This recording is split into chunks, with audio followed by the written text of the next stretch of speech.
the house, went to bed. 5 minutes later it goes off again. Although the car was locked.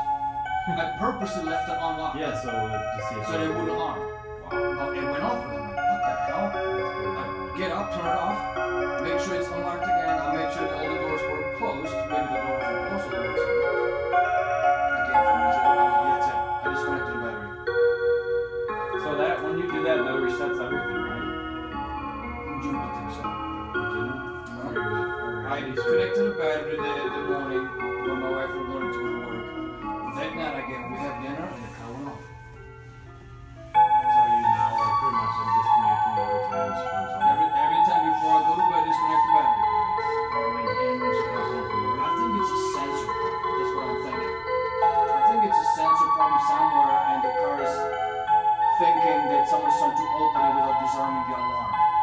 That's what I'm thinking. I gotta see now what sensor is doing that.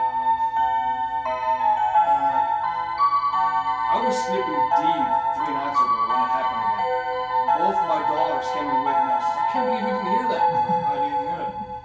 I just got up real quick. It was